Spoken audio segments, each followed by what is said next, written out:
If the WTA sells itself as the safest, most progressive tour in sport, then Lesia Tsurenko's case is the stress test it cannot brand its way out of. And Tsurenko is not describing a vague misunderstanding. She's describing a system that, in her words, left her with pain, fear, panic attacks, humiliation, and a campaign of pressure aimed not at fixing the problem, but at silencing it. Here's the part the WTA's Women First messaging doesn't prepare you for. Tsurenko says she did what every athlete is told to do when something goes wrong with power. She reported it. She asked for protection. She asked for fairness inside the system. And she says what she received back was indifference, injustice, and a tour environment that became terrifying and alien. This investigation begins with one clear anchor.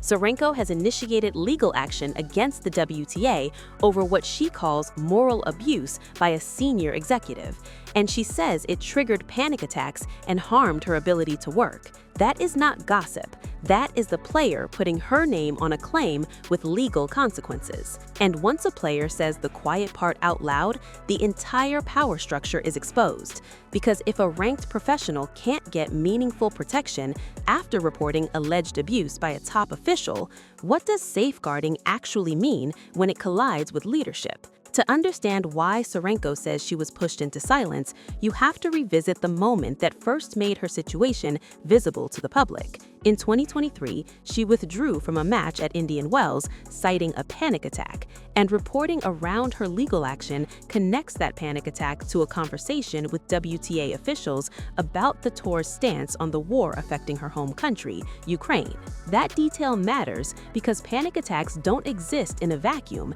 and neither do workplace power dynamics. Tsurenko has spoken for years about the emotional weight of competing while her country is under invasion, but her legal action adds a second claim that a senior WTA executive's conduct crossed a line into what she calls moral abuse, and the tour's internal response failed her. Now listen carefully to the pattern Tsurenko describes, because it reads like a textbook institutional shutdown. She says she experienced withholding of information and harassment or intimidation directed at her team to silence her, and she frames it as part of a larger list of what she endured while seeking protection. This is where the WTA's incentives come into focus. In any organization, there are two paths when allegations touch leadership. The first path is accountability, which is messy, public, and threatens reputation. The second path is containment. Keep it internal, minimize the language, limit the paper trail, and protect the person at the center, because removing them admits something was wrong. Tsurenko's central allegation is that the WTA chose containment. She doesn't just say the system was inadequate, she says it actively failed its most basic duty. In public statements reported by major outlets, Tsurenko says the WTA failed to protect a woman, a tennis player, a human being, and instead protected a person in leadership position.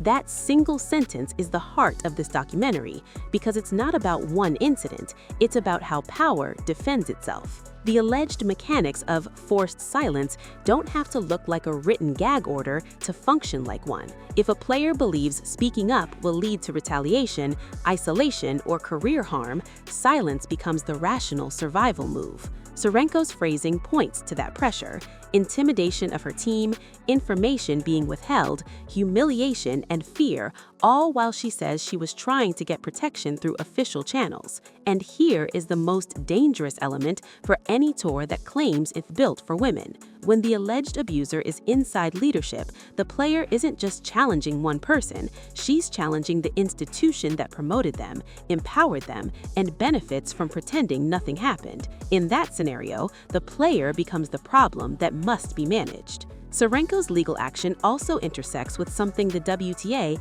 can't fully control: the public record. According to reporting on her amended lawsuit, Tsurenko's filing names the WTA and also involves then-chairman Steve Simon, alleging breach of contract, negligence, and negligent infliction of emotional distress tied to how the tour handled issues around Russian and Belarusian players amid the war. That legal framing expands the story from one conversation to a broader claim of institutional failure. The WTA's defense, as reported, leans on its core public principle, non-discrimination and keeping competition open to eligible players based on merit, while emphasizing that individual athletes should not be penalized for the actions of governments. That is a coherent policy position, but Tsurenko's lawsuit and statements describe what happens when a policy position is delivered with zero psychological safety for the person living the consequences. And if you want to understand why Tsurenko says the WTA protected leadership, look at the safeguarding sequence described in reporting. The AP report says the WTA's safeguarding director told Tsurenko in 2023 that Simon would be investigated for a potential code of conduct violation, and later the WTA told her he had not breached the code or employee handbook, and her appeal was unsuccessful. That is exactly the kind of institutional loop that can feel like a door being politely closed over and over until the person stops knocking. That is how a cover-up can work without anyone ever saying the words cover-up. You announce a process, you run it internally, you create your own leadership, you deny the appeal, you issue a statement of sympathy, and you move on. Meanwhile, the player carries the panic attacks, the reputational risk of speaking, and the message to every other athlete. This is what happens when you challenge the top of the pyramid. Now we need to name the alleged stakes Tsurenko keeps returning to, the impact on her career. Reuters reporting states she said the moral abuse led to panic attacks and hampered her career, and her own words describe an inability to do her job. In elite tennis, unable to do my job isn't metaphorical. It means matches, rankings, income, sponsorships, and the fragile window of a professional lifespan. This is also where the gendered power structure becomes impossible to ignore. A women's tour is still an employer-like authority over women whose careers depend on access, entries, scheduling, services, medical resources, and reputation within the ecosystem. When a female player alleges abuse by leadership and she says she was met with apathy and intimidation, the story isn't just personal, it's structural. Because what is protection supposed to look like on the WTA tour? It's supposed to mean you can report wrongdoing without fear of retaliation. It's supposed to mean your team won't be targeted for speaking. It's supposed to mean clear communication, not withholding information. Tsurenko says she got the opposite, and that contradiction is why she says court is her last option. And she's explicit about why she chose litigation. The BBC report quotes her saying she will seek justice in court, framing it as her final opportunity to defend her rights and dignity and to prevent aggressive acts in sport. That's not a player trying to win a PR battle.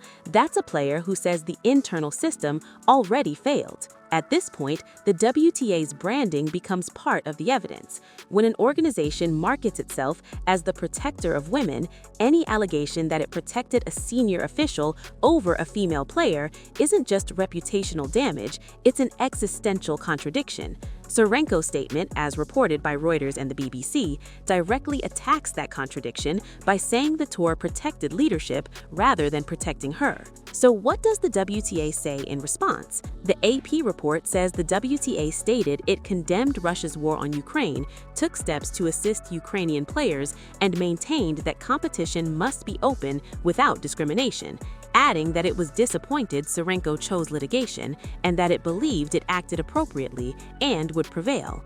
That is the cleanest version of an institutional response: sympathy, principles, denial of wrongdoing, confidence in court. But here's the question the statement doesn't answer. If Tsurenko experienced panic attacks, fear, and humiliation tied to the conduct of senior leadership, why did the system not produce a resolution she could trust? Why did she end up describing her workplace as terrifying? And why does she say her team was intimidated into silence? Those are issues of geopolitics. Those are issues of governance and power.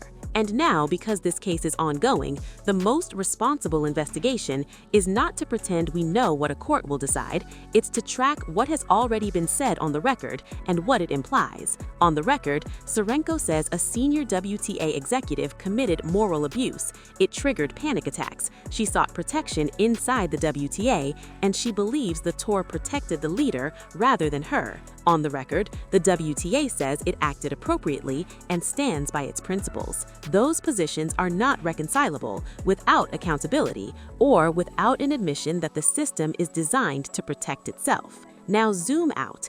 Even if you strip the names away, Tsurenko's claims map onto the oldest pattern in sports governance. A star athlete becomes inconvenient when she challenges leadership. If she stays quiet, the tour's image stays intact. If she speaks, she becomes difficult, unstable, or political.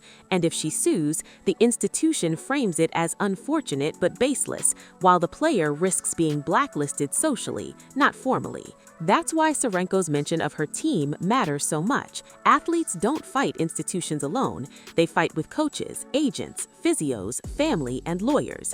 If she's claiming intimidation of her team to silence her, she's claiming the pressure wasn't just internal emotion, it was operational, it was targeted. And that is what turns this story from a dispute into an alleged abuse cover-up. A cover-up isn't just hiding the initial act. And that is what turns this story from a dispute into an alleged abuse cover-up. A cover-up isn't just hiding the initial act, it's controlling the narrative afterward, isolating the complainant, exhausting them with process, forcing them into legal action, and betting that time will do the rest. Tsurenko is telling the world time didn't do the rest because she's still fighting. There's another uncomfortable layer here: timing. Reporting around her case shows the internal review process and its outcome occurred back in 2023, while the legal action and public escalation were in 2025. That gap is where silence happens. That's where careers happen. That's where players decide whether speaking is worth the cost. And Tsurenko's statement suggests she lived through that gap in fear and moral distress. If the WTA wants to be taken seriously as the leading women's sports organization, it has to answer a simple accountability question that every workplace faces. What happens when the allegation points upward? Because the WTA's credibility does not come from slogans. It comes from whether a player can report senior leadership and still feel safe, still be heard, still be protected from retaliation, and still be treated like a human being instead of a risk to manage. And if this is the environment Tsurenko says she experienced, then the most damaging consequence is not one lawsuit, it's the precedent. Other players are watching, especially those with less power, fewer resources, and less public support. If Tsurenko can't get protection, what chance do they think they have? This is the part the WTA cannot spin. The court case forces a tour built on image to operate in a forum built on facts, filings, timelines, and sworn statements. Tsurenko says court is her last chance for justice. The WTA says it will prevail. The only way out is the one path organizations hate most: transparency and accountability that doesn't stop at the door of leadership. So here's what you should hold on to as this legal fight continues. Lesia Tsurenko is alleging moral abuse by a senior WTA executive, panic attacks, and a system that she says tried to silence her while protecting the person above her. The WTA says it acted appropriately and stands by its principles. This is not just a tennis dispute. It's a test of whether women-first governance is real or just a slogan that disappears the moment a woman challenges power.